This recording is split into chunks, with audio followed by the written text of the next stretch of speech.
សូមជម្រាបសួរលោកលោកស្រីជាទីគោរពជួបគ្នាសាជាថ្មីមកកាន់ការសិក្សាពីចម្ងាយខ្ញុំឈ្មោះសនពុទ្ធិរិទ្ធជាមន្ត្រីព័ត៌មានវិទ្យានៃលេខាដ្ឋានកោជអបថ្ងៃនេះផងដែរខ្ញុំនឹងនាំលោកលោកស្រីស្វែងយល់ពីមេរៀនថ្មីមួយទៀតស្ដីពីការគ្រប់គ្រងប្រព័ន្ធសម្រាប់ថ្នាក់រាជធានីខេត្តក្រុងស្រុកខណ្ឌនិងអង្គភាពផ្ដល់សេវាទាំង3ក្នុងមាតិកានេះដែរមាន4ចំណុចដោយនៅក្នុងមេរៀននេះចំណុចទី1និយាយអំពីកម្រិតអ្នកប្រើប្រាស់នៅក្នុងប្រព័ន្ធទី2គណនីសម្រាប់ថ្នាក់ខេត្ត3គណនីសម្រាប់ក្រុងស្រុកខណ្ឌនិងទី4គណនីសម្រាប់អង្គភាពផ្ដល់សេវាទាំង3 1កម្រិតអ្នកប្រើប្រាស់នៅក្នុងប្រព័ន្ធនេះយើងមានកម្រិតអ្នកប្រើប្រាស់ចំនួន5ហើយទី1គឺគណនីសម្រាប់ថ្នាក់រាជធានីខេត្តពីតូទី2គណនីសម្រាប់ថ្នាក់ក្រុងស្រុកខណ្ឌ DSO ទី3គណនីសម្រាប់រដ្ឋបាលឃុំសង្កាត់ទី4គណនីសម្រាប់មណ្ឌលសុខភាពហើយនិងទី5គណនីសម្រាប់សាលាបឋមសិក្សាទី2សម្រាប់គណនីថ្នាក់ខេត្តយើងមានផ្នែក M&E ការកំណត់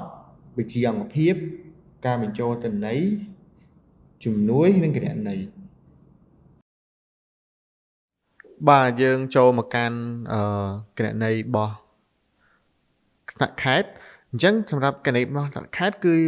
យើងចូលមកស្ថានភាពការបញ្ចូលទិន្នន័យគឺយើងអាចពិនិត្យមើលលើស្ថានភាពការបញ្ចូលទិន្នន័យរបស់គាត់ហើយនិងស្តង់ដារសូចនាករអញ្ចឹងសម្រាប់ការចូលទៅមើលស្ថានភាពបញ្ចូលទិន្នន័យគឺយើងចុចចូលលើស្ថានភាពការបញ្ចូលទិន្នន័យអញ្ចឹងកន្លែងនេះគឺយើងអាចជ្រើសរើសឆ្នាំដែលយើងចង់មើលទិន្នន័យហើយយើងអាចនាំចេញជា Excel បានអញ្ចឹងសម្រាប់ការផ្ទាំងដំបូងនេះគឺ load ការបញ្ចូលទិន្នន័យទូទាំងស្រុករបស់ក្នុងខេត្តរបស់គណនីរបស់ user របស់ខេត្តអញ្ចឹងសម្រាប់គាត់ចង់ចូលទៅមើលដល់កម្រិតស្រុកថាស្រុកមួយហ្នឹងអង្គភាពដល់សេវាណាខ្លះបញ្ចូលហើយអង្គភាពដល់សេវាណាដែលគាត់អត់ទាន់បានបញ្ចូលអញ្ចឹងយើងអាចចុចចូលលើស្រុកហ្នឹងកន្លែង QQ ហ្នឹងយើងចុចទៅដើម្បីចូលទៅមើលស្រុកហើយសម្រាប់នៅស្រុកក៏យើងអាចទាញជា Excel បានដូចគ្នាដែរយើងអាចទាញហើយយើងអាចមើលថាសាលាឃុំមួយណាឈ្មោះអីដែលគាត់អត់ទាន់បានបញ្ចូលសម្រាប់ទិន្នន័យនេះគឺជាទិន្នន័យរបស់ demo អញ្ចឹងយើងអាចពិនិត្យមើលការបញ្ចូលទិន្នន័យរបស់គាត់ថាស្រុកណាដែលគាត់អត់ទាន់បានបញ្ចូលអញ្ចឹងយើងអាចចុចត្រឡប់មកវិញមកយើងមើលទៅស្រុកផ្សេងមួយទៀតដែលយើងថាយើងចង់មើលការបញ្ចូលទិន្នន័យរបស់គាត់អញ្ចឹងសាលាបឋមដែលគាត់អត់ទាន់បានបញ្ចូលសាលាបឋមមួយណាដែលថាឆ្ងល់ថាទិន្នន័យនេះអត់បញ្ចូលបានគ្រប់ 100% កន្លែងការបញ្ចូលទិន្នន័យនេះថាបានតែ8ឬក៏9អាហ្នឹងយើងទៅពិនិត្យមើលការបញ្ចូលទិន្នន័យរបស់យើងវិញថា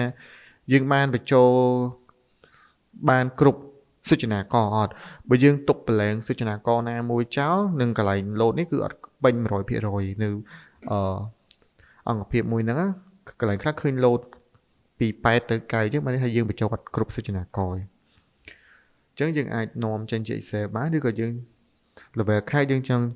មើលតែគោលដៅរួមគឺយើងអាចចុចនាំចេញជា Excel បានអញ្ចឹងនេះគឺជាទិន្នន័យដែលយើងបានទាញជា Excel មកអញ្ចឹងយើងត្រឡប់ចូលទៅកាន់ប្រព័ន្ធរបស់យើងវិញអញ្ចឹងយើងបន្ទាប់ពីយើងបានទាញចេញជា Excel រួចរាល់គឺយើងចូលទៅមើលផ្នែកផ្សេងទៀតអញ្ចឹងសម្រាប់ user របស់ខេត្តគឺគាត់អាចបង្កើត user ឲ្យទៅស្រុកហើយនឹងអង្គភាពដល់សេវាបានគាត់អាចបង្កើតបានអញ្ចឹងគាត់អាចចូលទៅចុចពាក្យបង្កើតថ្មីសម្រាប់គាត់បង្កើតឲ្យគណនីថ្មីដែលគាត់ចង់បង្កើតឲ្យហ្នឹងគឺគាត់បំពេញឈ្មោះ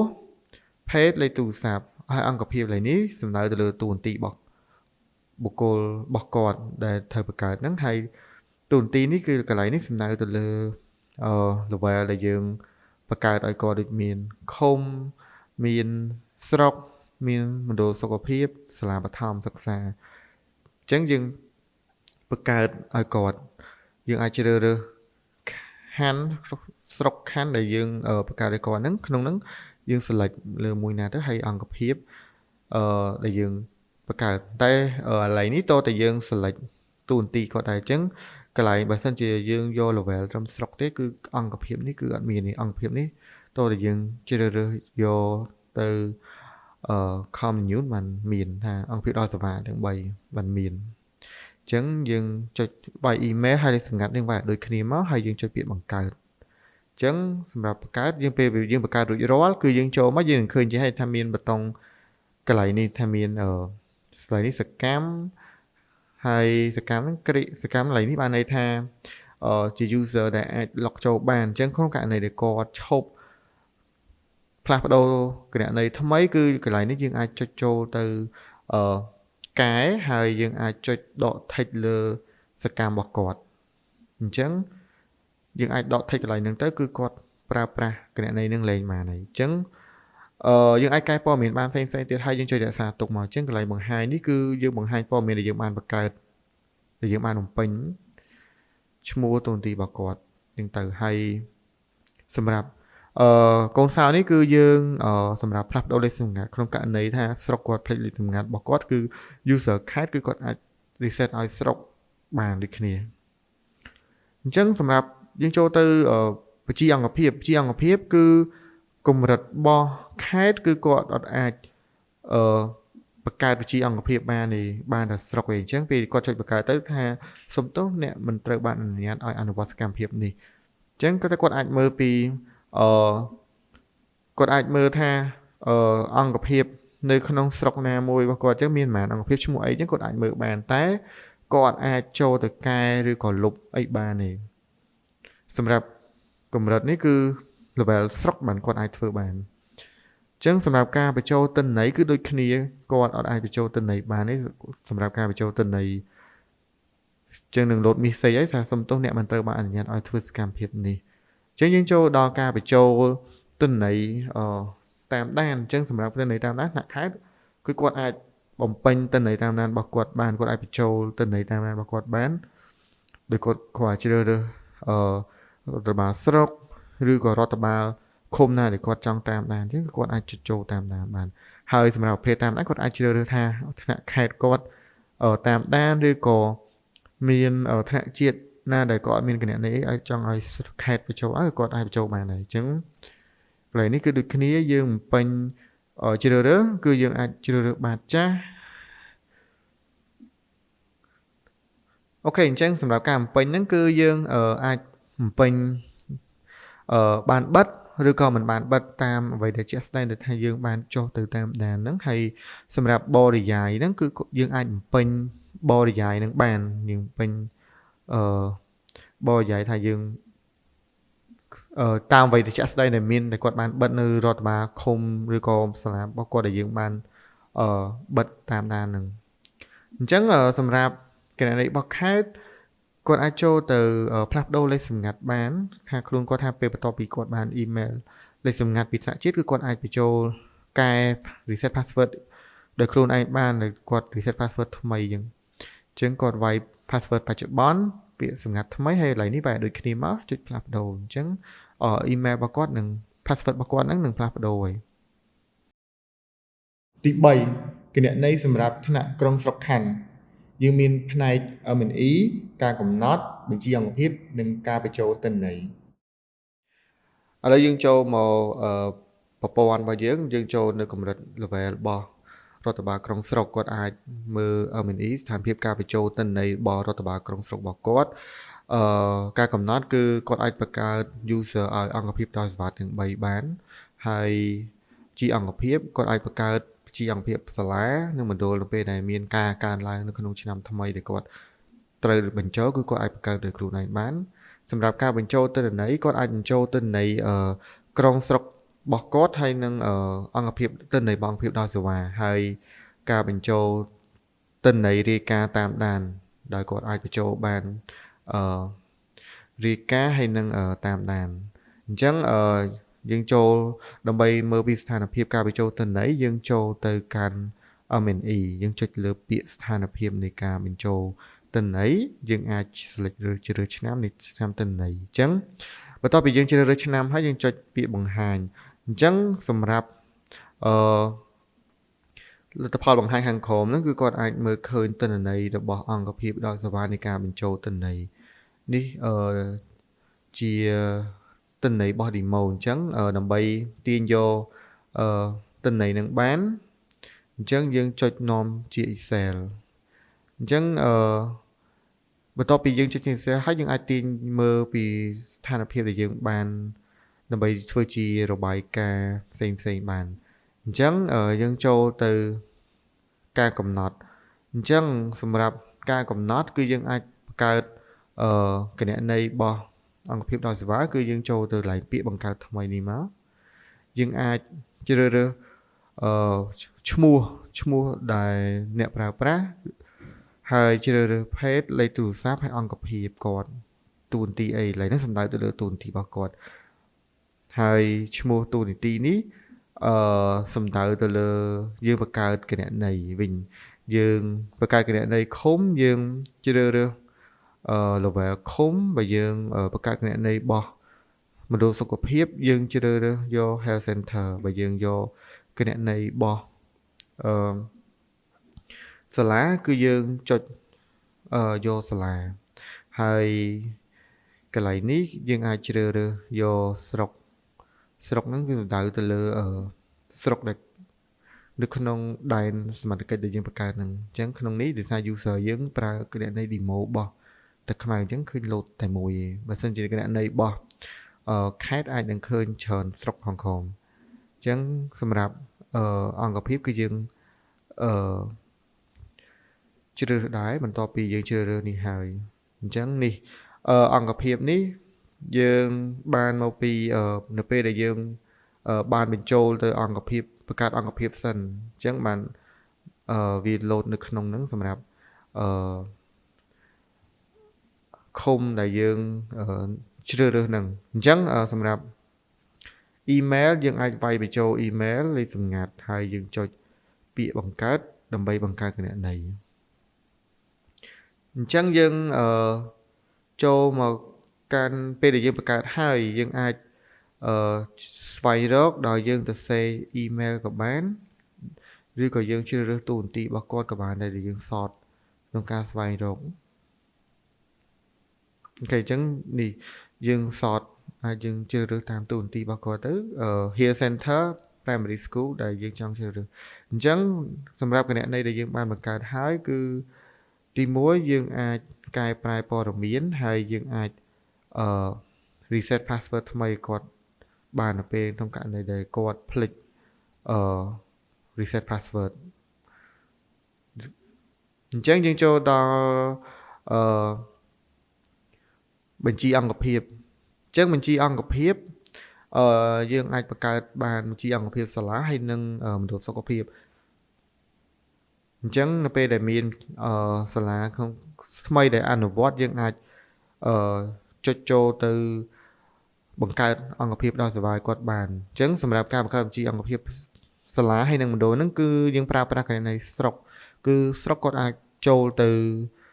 ប្រើប្រាស់ដើម្បីបង្កើតឲ្យអង្គភាពដោយសេវាបានអញ្ចឹងយើងចុចចូលទៅបញ្ជីអង្គភាពយើងជ្រើសរើសយកសាលាមកហើយយើងចុចបង្កើតថ្មីអញ្ចឹងសម្រាប់បង្កើតសាលាថ្មីគឺយើងជ្រើសសរសេរឈ្មោះសាលាជាភាសាខ្មែរមកយើងឃើញកន្លែងនេះក្រហមហ្នឹងបានន័យថាយើងត្រូវបំពេញឈ្មោះសាលាហ្នឹងហើយសម្រាប់ព័ត៌មានខាងក្រោមនេះគឺយើងអាចបំពេញបានបើសិនជាយើងរកព័ត៌មានអត់បានទេក៏យើងអាចមកឡងបានដែរហើយការប្រមូលទិន្នន័យនេះគឺយើងត្រូវ tick នឹងការប្រមូលទិន្នន័យនិងការយកឆ្នាំរបាយការណ៍ដើម្បីមានទៅក្នុងរបាយការណ៍ដែលយើងទាញមកនៅក្នុង M&E របស់យើងស្ថានភាពការចូលទិន្នន័យអញ្ចឹងcomplete tick លើការប្រមូលទិន្នន័យនឹងផងដែរអញ្ចឹងបន្ទាប់ពីយើងបានបង្កើតហើយគឺក្នុងនេះយើងអាចមានប៊ូតុងកែប្រែយើងអាចសម្រាប់យើងវាយព័ត៌មានខុសឬក៏យើងចង់កែប្រែព័ត៌មានណាមួយអញ្ចឹងយើងអាចចុចលើពាក្យកែហ្នឹងហើយសម្រាប់បង្ហាញនេះគឺយើងអាចចុច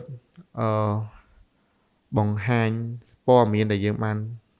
បង្កើតរួចរាល់ហើយសម្រាប់លុបគឺយើងអាចចុចលុបលើអង្គភាពដោយសេវាដែលយើងបានបង្កើត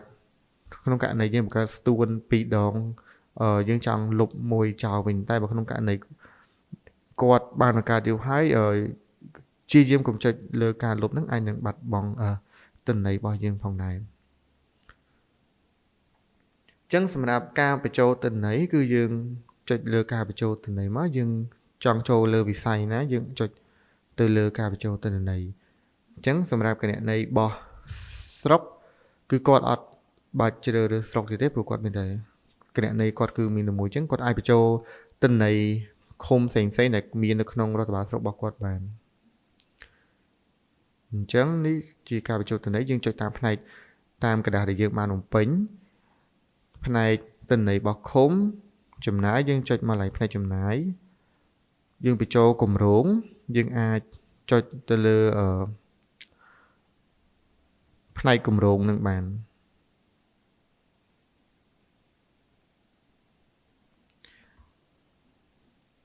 អញ្ចឹងរបៀបបញ្ចូលសម្រាប់ការបញ្ចូលទិន្នន័យរបស់ឃុំហ្នឹងអញ្ចឹងក្នុងកន្លែងនេះគឺគាត់បានបញ្ចូល demo សាកល្បងហើយអញ្ចឹងសម្រាប់ការបញ្ចូលគឺយើងសូមជ្រើសរើសយកស្រុកអត់ទាន់បាន demo អូខេអញ្ចឹងសម្រាប់ការបញ្ចូលទិន្នន័យហ្នឹងគឺយើងមើលតាមសូចនាករដែលយើងបំពេញដោយសួរជាចំនួនគឺយើងកន្លែងនេះគឺយើងបំពេញជាតួលេខហើយយើងបំពេញជាលេខឡាតាំងហើយសម្រាប់សូចនាករដែលសួរតើបាតចាស់ដែលយើងបំពេញនៅក្នុងទម្រង់ហ្នឹងគឺក្នុងនេះយើងអាចបំពេញបាតចាស់ឬក៏ទេតាមដែលយើងជាក់ស្ដែងយើងបានបំពេញបន្ទាប់មកយើងចុចរក្សាទុកអញ្ចឹងសម្រាប់ការបញ្ចូលចំណាយចំណូលគឺដូចគ្នាដែរគឺយើងបំពេញជាតួលេខឡាតាំងមកហើយយើងចុចរក្សាទុកហើយចំណែកគឺយើងបញ្ចូលគម្រោងសម្រាប់ការយើងបញ្ចូលគម្រោងគឺយើងចុចលើពាក្យបង្កើតថ្មីចុចលើពាក្យបង្កើតថ្មីអញ្ចឹងសម្រាប់គម្រោងគឺយើងអាចវាយគម្រោងមួយយើងអាចវាយចូលគ្នាបង្កើតម្ដងហើយយើងឧទាហរណ៍ថាយើងមានគម្រោង5អញ្ចឹងយើងចុចលើពាក្យបង្កើតថ្មីហ្នឹងចំនួន5ដងអញ្ចឹងយើងវាយឈ្មោះគម្រោងសង្ខេបព័ត៌មានដែលយើងមានឈ្មោះគម្រោងអ្នកទទួលផលចំនួននៅទីតាំងនៅណាប្រវែងប្រមាណហ្នឹងយើងបំពេញហើយយើងជ្រើសរើសស្ថានភាពមិនទាន់ចាប់ផ្ដើមកំពុងដំណើរការឬបានបញ្ចប់អញ្ចឹងយើងចុចរក្សាទុកអញ្ចឹងនៅពេលដែលយើងមានគម្រោង5គឺយើងចុចកន្លែងហ្នឹង5ដងមកកើតថ្មី5ដង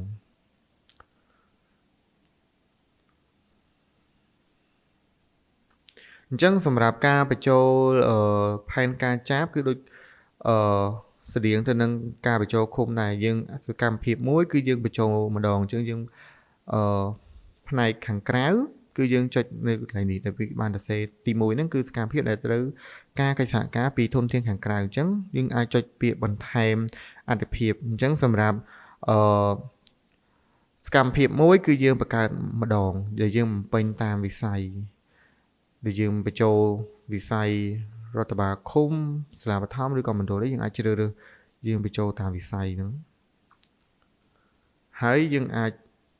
ចុចរក្សាទុកពេលដែលយើងបានបំពេញព័ត៌មានខាងលើនឹងរួចរាល់អញ្ចឹងសម្រាប់សកម្មភាពមួយគឺយើងបញ្ចូលម្ដងអញ្ចឹងសម្រាប់សកម្មភាព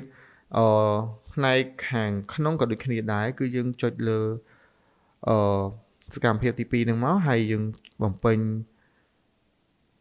ឲ្យគ្រប់សកម្មភាពដែលយើងមាននៅក្នុងកន្លែងពេញហ្នឹងហើយយើងចុចពាក្យរក្សាទុក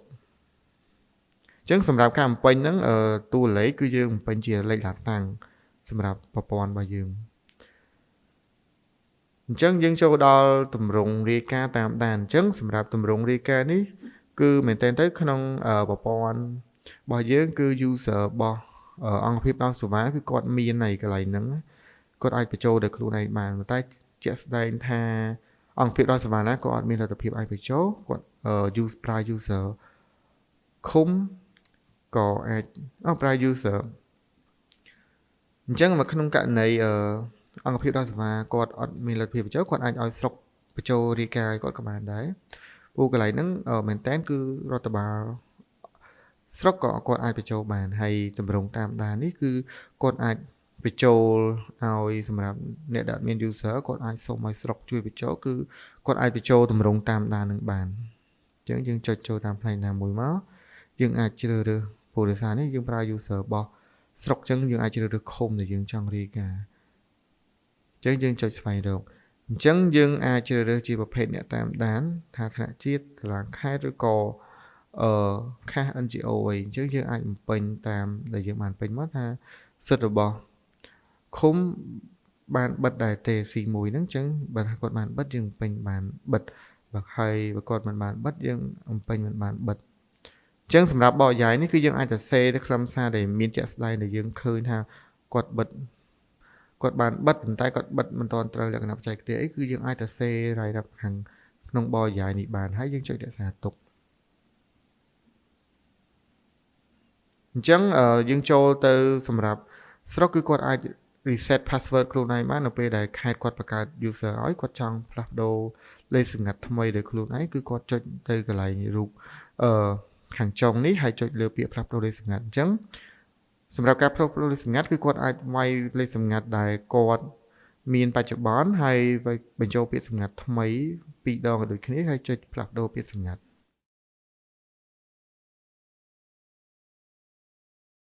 4គណនីសម្រាប់អង្គភាពដល់សេវាអញ្ចឹងសម្រាប់គណនីអង្គភាពដល់សេវាមានដូចជាការបញ្ចូលទិន្នន័យលទ្ធផលការងារ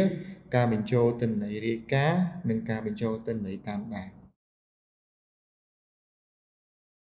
ឥឡូវយើងចូលមកកាន់គណនីរបស់អង្គភាពដល់សេវាទាំង3យើងសូមឧទាហរណ៍លើគណនីរបស់ឃុំអញ្ចឹងយើងចូលដល់គណនីរបស់ឃុំគឺឃុំគឺគាត់អាចមានសិទ្ធិក្នុងការតែបញ្ចូលទិន្នន័យហើយនឹង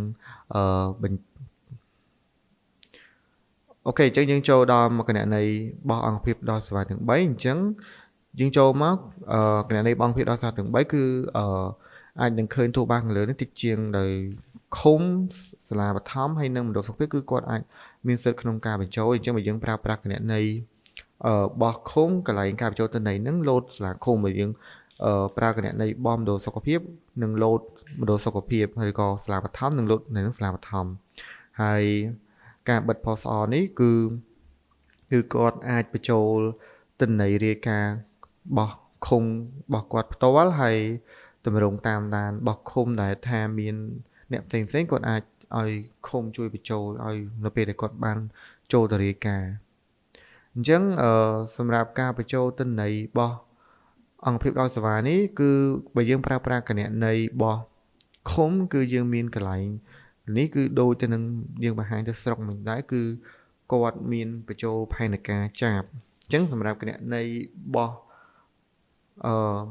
មណ្ឌលហើយនិងសាលាគឺអត់មានកន្លែងបញ្ចូលផែនការចាប់ទេព្រោះដោយសារសកម្មភាពចាប់ហ្នឹងគឺយើងធ្វើលើឃុំអញ្ចឹងបើយើងប្រើគណនីរបស់ឃុំគឺមានកន្លែងបញ្ចូលចាប់អញ្ចឹងសម្រាប់ការបញ្ចូលទិន្នន័យរបស់អង្គភាពដល់សេវាហ្នឹងគឺដូចគ្នាគឺយើងអាចបញ្ចូលតាមផ្នែកដែលយើងដូចគណនីរបស់បង្ហាញនៅគណនីរបស់ស្រុកមិនដែរគឺយើងចុចតាមផ្នែកដែលយើងបានបញ្ចូលអញ្ចឹងសម្រាប់ការបញ្ចូលរបស់អង្គភាពដល់សេវាគឺដូចគ្នាទេដូចទៅនឹងបោះស្រុកដែរអញ្ចឹងនៅពេលយើងបញ្ចូលចប់យើងរក្សាទុកវានឹងលោតស្ថានភាពបែបនេះលោតតម្លៃ QQ នេះគឺក្នុងករណីថាយើងចង់កែប្រែថាតម្លៃចំនួនភូមិឬអីមួយកន្លែងណាមួយដែលយើងគិតថាយើងបានបញ្ចូលខុសឬក៏តួលេខខុសអញ្ចឹងយើងអាចកែបានអញ្ចឹងការកែយើងអាចចុចទៅលើផ្នែកណាមួយថាយកទៅទស្សនាកទី8នេះយើងចង់កែអញ្ចឹងយើងចុចនៅលើខាងក្រោយតួលេខតម្លៃពិតហ្នឹងហើយយើងអាចវាយ typing តួលេខថ្មីអញ្ចឹងនៅពេលដែលយើងវាយ typing តួលេខថ្មីបញ្ចូលរួចរាល់គឺយើងចុចគ្រីសដើម្បីរក្សាទុកអញ្ចឹងសូមឧទាហរណ៍ចុច1ថា5 1 10ចុះអញ្ចឹងយើងចុចរក្សាទុកមកអញ្ចឹងវាលោតលឿងបន្តិចហ្នឹងបានន័យថាវា save ជាប់ហើយអញ្ចឹងតួលេខហ្នឹងនឹងផ្លាស់ប្ដូរហើយถึงសម្រាប់តម្លៃដើមវិញអូខេអញ្ចឹងសម្រាប់កែទៅវិញគឺវាលោតលឿងបន្តិចហ្នឹងខ្ញុំថាថាយើងបានកែហើយអញ្ចឹង សម្រាប់ការបញ្ចូលរាយការណ៍របស់ឃុំខ្លួនឯងហ្នឹងគឺគាត់អាចបញ្ចូលរបស់ខ្លួនឯងបានចឹងកន្លែងខាងលើនេះគឺគាត់អឺបាច់ select ទេសម្រាប់អឺ user របស់គាត់អញ្ចឹងគាត់អាចបញ្ចូលបាននៅកន្លែងគាត់បានរាយការណ៍អំពីការគាត់បិទផ្សាយគាត់បានបិទអញ្ចឹងកន្លែងនេះគឺគាត់អាចបំពេញថាបានបិទឬក៏មិនបានបិទអីចឹងតាមអ្វីដែលជាក់ស្ដែងដែលគាត់បានអនុវត្ត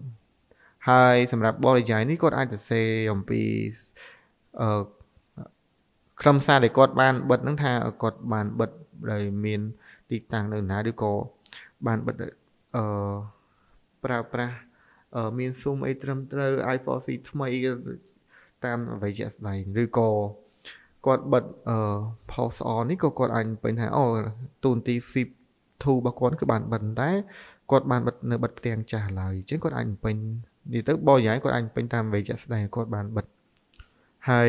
អាចចុចរក្សាទុកមកដើម្បីsave ថាគាត់បានបិទអញ្ចឹងសម្រាប់គណនីរបស់អង្គភាពដល់សេវាហ្នឹងគឺគាត់អាចមានសិទ្ធិតែក្នុងការបញ្ចូលទិន្នន័យហើយនឹង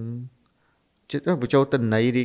ការតាមដានហើយនឹងបញ្ចូលទិន្នន័យរបស់គាត់ផ្ទាល់ខ្លួនរបស់គាត់សូមអរគុណចំពោះការយកចិត្តទុកដាក់ទស្សនាមេរៀននេះខ្ញុំសង្ឃឹមថាលោកស្រីអាចអនុវត្តមេរៀននេះបានដោយជោគជ័យ